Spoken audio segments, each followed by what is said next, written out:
facts about your work. You're putting way too many ellipses in your reports. I can't help it. I'm a big fan of dots.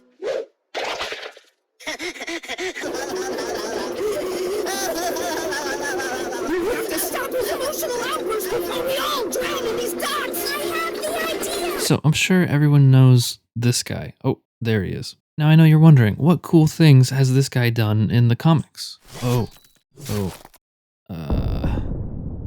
This is the Polka Dot Man, Batman's fiercest victim of police brutality. Yeah, this is one of Batman's jokiest joke villains, who did get a cool upgrade in James Gunn's Suicide Squad a couple years ago. And today we're going to cover all of the Polka Dot Man's best comic stories. And there's not a lot. We're going to cover his first appearance, origin of sorts, how he got internal affairs all over Harvey Bullock in the 90s, and how Polka Dot Man's team up with the Human Flame, who, by the way, is just unreal. I had no idea what I was getting into when I was reading for this video. This guy has flaming nipples. But Polka Dot, Mr. Polka Dot, as he's often called actually, the two of them team up together and it leads to a grisly fate of sorts for our spotted friend. We're also going to cover his surprising resurgence from 2025's Justice League Unlimited comic. So, Mr. Polka Dot, otherwise known as the Polka Dot Man, first debuted in an issue of Detective Comics. Specifically, issue number 300, where he is one of 3 men caught in the middle of a heist on Batman and Robin's patrol. As 2 of Polka Dot's associates are headed for the safe, Robin takes one out by swinging from a carpet. Batman helps Robin take out the other and says they need to look for the 3rd member of the gang, when Mr. Polka Dot calls out from behind the dynamic duo. Announcing himself in the classic Silver Age way, he tells them to call him Mr. Polka Dot, acknowledging how strange his name must sound, but soon his name will be well known due to his inventive dots. He pulls one off his costume and it transforms into a flying buzzsaw as he launches it at Batman and Robin. It cuts down a large carpet or tapestry of some kind, burying the dynamic duo, letting Polka Dot and his gang escape briefly. Mr. Polka Dot then rips off another dot off of his costume, transforming it into a giant flying disc for them to get away on. He's able to steer it with his belt as they fly away, in case you're wondering what that belt he was wearing does. Polka Dot taunts Batman and Robin, challenging them to stop him as he dots the city with his on-the-spot crimes. Are you on drugs? As Batman and Robin are racking their brains trying to predict his next moves, they deduce that he has a pattern to his madness. All the targets of his crimes are in fact Spot or Dot themed in some way. The heist that night was at Spot Service Carpet Cleaning Co. Meanwhile, his gang are asking him how his magical dots work. They apparently are connected to hidden wires all throughout his suit, keeping every dot in a sort of neutral state until it's disconnected. At that point, they activate, transforming each dot into whatever gimmick they are programmed to do, which doesn't really explain how it works, but it works. On the TV, Batman and Robin see that Ron Jafir is visiting his country's embassy with his leopard. He has both a black pearl on his turban and a leopard covered in spots, all things pointing to an irresistible mark for Mr. Polka Dot. So they head over to the embassy to find the gang there. And Polka Dot throws a polka dot that transforms into a mini floating sun. Daddy, chill. What the hell is even that? It blinds Batman and all he can see are, sunspots. And as Batman and Robin maneuver around this obstacle, the Polka Dot Man escapes, using a spot programmed to create a floating bubble spot, or just a floating bubble. Over the next couple of nights, Mr. Polka Dot and his gang are unstoppable. Batman and Robin are too late to thwart the criminal mastermind that is Mr. Polka Dot. And word travels fast throughout Gotham's underworld. Mr. Polka Dot's accomplishments are becoming legendary. Batman and Robin decide to split up, hoping to catch this new crew in the act of their latest schemes. At a local ice rink, Robin catches Mr. Polka Dot in the act of robbing them of their cash. As Robin slaps on some ice skates to chase after Mr. Polka Dot and his goons, Mr. Polka Dot tosses some new dots at Robin, and they all transform into mini flying fists that Mr. Polka Dot fists Robin with. That he fights Robin with. Don't worry, the story gets even wilder from here. Robin falls on the ice, smashing his radio, so he can't call Batman. As he fails to capture the gang, he remembers that on this same street is the embassy from before. So he goes in and asks if he can borrow the leopard to track down Mr. Polka Dot. So Robin walks the street with a leopard until he gets hit with a sleeping gas dot by Mr. Polka Dot, who just snipes him from the roof. Hello, motherfucker. welcome. Robin wakes up in a cell, the leopard is put in the basement somehow, and Mr. Polka Dot hatches a plan to try and lure Batman into a death trap. Robin fakes being unconscious and hatches his own plan to warn Batman using that same note. Mr. Polka Dot tells Robin he is to write Batman on this piece of paper to tell him he is his prisoner. If he doesn't, he's gonna kill the leopard. Robin secretly pins a message in Braille to Batman while writing what Polka Dot expected him to. Batman knew what to do, busts in, rescues Robin, and the two reconvene in the Batcave to find out that Mr. Polka Dot's plans, his crimes, have actually been a puzzle all along. When you put all of his heist locations on a map, they create a connect the dots type diagram of a stick person, leading them to the next place. It's also really funny that Mr. Polka Dot and his obsession with dots didn't notice the dots of Braille on the note sent to Batman, but that's, yeah. The only place missing was the map company where Polka Dot was hitting next. Batman and Robin drop in and put a stop to him for good. From here, Mr. Polka Dot doesn't do a whole lot. In fact, he mostly pops up in background comics until one of the most unexpected issues in the 90s Batman GCPD series, which is super underrated, very much worth a read if you're looking for something. In the first issue of that series, Abner Krill, also known as Mr. Polka Dot, is down on his luck and robbing a jewelry store. When the GCPD shows up and the Polka Dot Man has already busted up a GCPD officer by the name of Foley. Harvey Bullock is not entertained in the slightest as Krill stands over the officer with a bat telling him to stay away. Bullock comes crashing in as Polka Dot Man is clarifying that he is the Polka Dot Man, as Harvey beats on him pretty good, punching him, hitting his arm and gut with the bat, just busting him up, all to give him a taste of what he did to the other officer. Harvey lets out every bit of anger on masked villains and what's going on in Gotham on Mr. Polka Dot. And Harvey doesn't stop until Montoya pulls him off and gets an ambulance for both the officer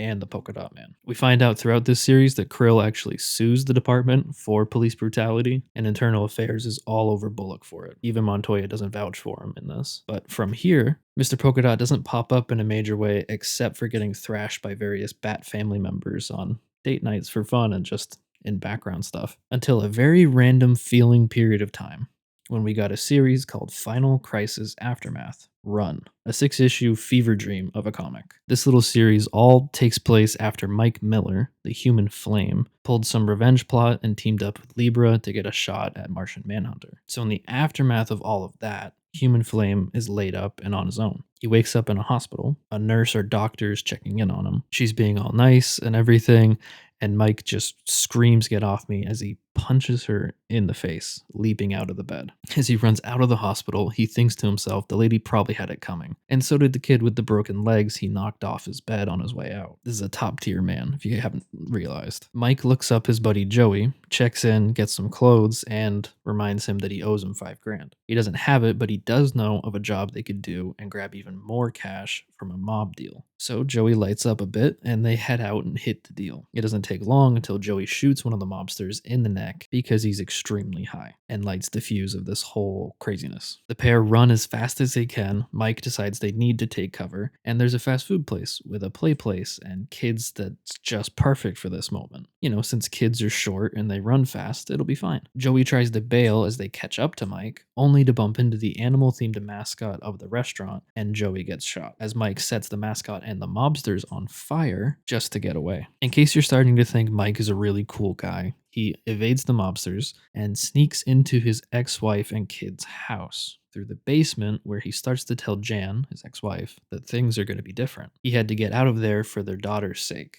He really missed the both of them, and she's not buying any of it at first. But she sees him with their daughter and starts to feel like he might have actually changed. He tells his daughter he will read her a bedtime story as she goes upstairs, and as she goes upstairs, he ties up Jan to a chair so she can't call the cops and turn him in. Talking to himself later about how gullible Jan is, he finds his human flame suit and suits up. He takes Jan's car that she got in the divorce and takes his daughter's bike that's still strapped to the back of it as she cries seeing him drive away with it from her window. Mike is targeted by the mob, obviously, found, roughed up, kills some more mobsters, but wrecks his human flame suit in the battle. He takes Boris's license, one of the guys who was trying to kill him. He takes his license, his car, and everything and heads to his apartment to grab what he needs to keep running, hoping that he has some kind of emergency bag full of money and stuff like mobsters do. In the process, he gets into a fight with Boris's corgis, who were waiting in the apartment, wearing sweaters and everything, but they are vicious. They latch onto his arms, and he flings them out the window off the balcony before leaving to meet with the villain, known as Heatwave.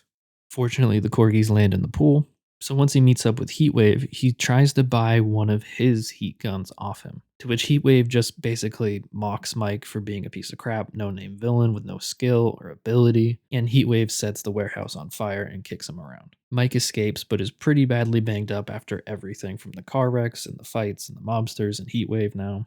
He makes his way to the Evil Spirits bar and tries to get the name of a doctor who doesn't ask a lot of questions and is flexible on payment, to say the least. Where another wonderful Batman villain by the name of the Condiment King is eagerly waiting for an opportunity to introduce him to his boss. All of this is happening while Green Lantern and Firestorm are all investigating the aftermath of Mike's adventures too, by the way. So as Condiment King brings Mike to the morgue, where somebody by the name of Immortis is hiding out with his crew of misfits, we find out who's on this team that wants Mike to join. We have the legends of Phony Baloney, a master of disguise, Urgy, the Seductress, Miss Army Knife, Mr. Polka Dot, the Brown Recluse, and Sportsmaster. And, of course, Condiment King. Basically, Immortis is granting people some enhanced powers to make them super, but also make them subservient to his cause.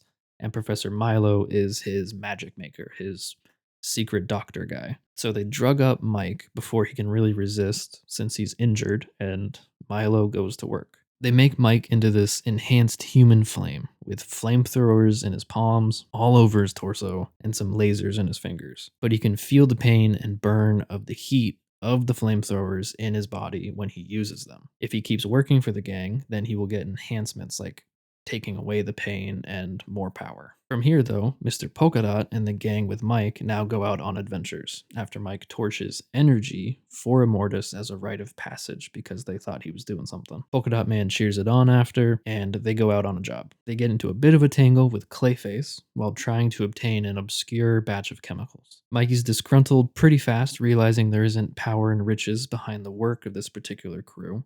And it's kind of like a cult. He gets into it with Mr. Polka Dot and how he got thwarted by Robin and a leopard and Batman, of course. So what does he know? Human Flame makes an alliance with the Seductress to turn on Immortis and break out on their own. Polka Dot and the others remain loyal and try to stop them. This breaks out into a chase all over the place. Human Flame jumps out of their hideout building while being chased, breaking his jaw in the process. Seductress pulls up in a getaway car while firing off some explosives into the building, not really doing anything except solidifying her breakup with the old villain. As they zoom away, the others regroup in an ambulance and crash head-on into the Human Flame and Seductress's car. Mr. Polka Dot was driving, I think, too. But they start fighting in the middle of the street. Human Flame has some great one-liners like "eat my crotch," until he lights the gas main under them all on fire, launching manhole covers at explosive speeds, also popping Polka Dot's head like a cherry tomato. From here, Human Flame and Seductress fight a 26-dimensional griffin or something, and he has his cells turned into radiated cells, and it just gets nuts. But Mr. Polka Dot is lost for a while, until the universe resets years later. He pops up making cameos again, of course, but we see him at Maxie Zeus's cruise wedding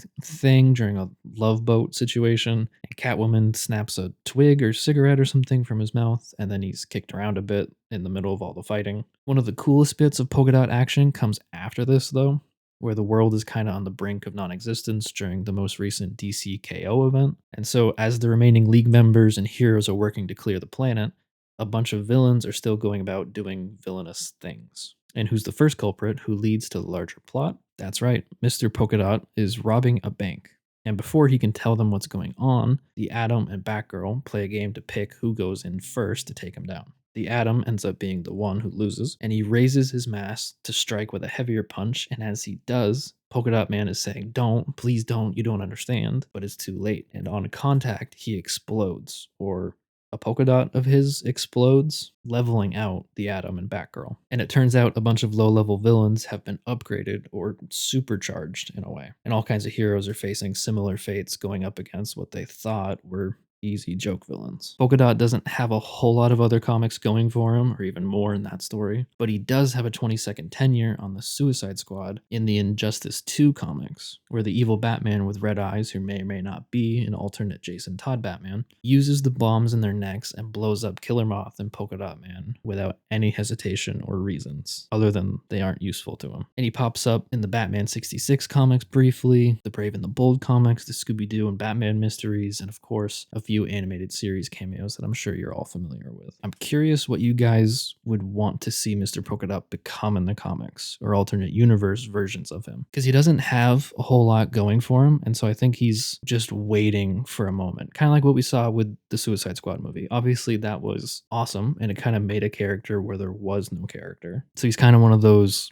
untapped potential characters that could be remade easily with no consequences for DC. Obviously, the Suicide Squad movie made this character 1,000 times more intriguing with the organic disease angle on his powers and everything instead of programmed dots. Personally, I have a couple ideas of what to do with him in the Absolute Universe, for example, or even just some kind of new spin on him for like Detective Comics or something.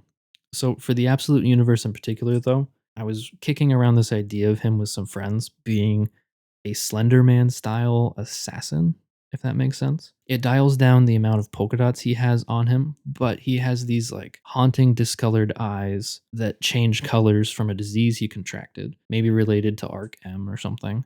And he uses the dots similarly like the original version, where they are these impossibly sharp gadgets. But for this, I'm thinking they're mostly just impossibly sharp, slightly gimmick discs that he can cut through almost anything and they explode. I think there's a lack of gadget characters, so I would like to see a creepier, obsessive, gadget-focused version of Mr. Polka Dot in the future in some sort of iteration. And then he's got this really creepy demeanor about him. So a mix of like absolute Mr. Freeze, Deathstroke, and Mr. Polka Dot. But that's just one idea I was kicking around with some friends. Let me know down below what you think about Mr. Polka Dot Man in the future of DC Comics and what he could be. See you guys in the next one.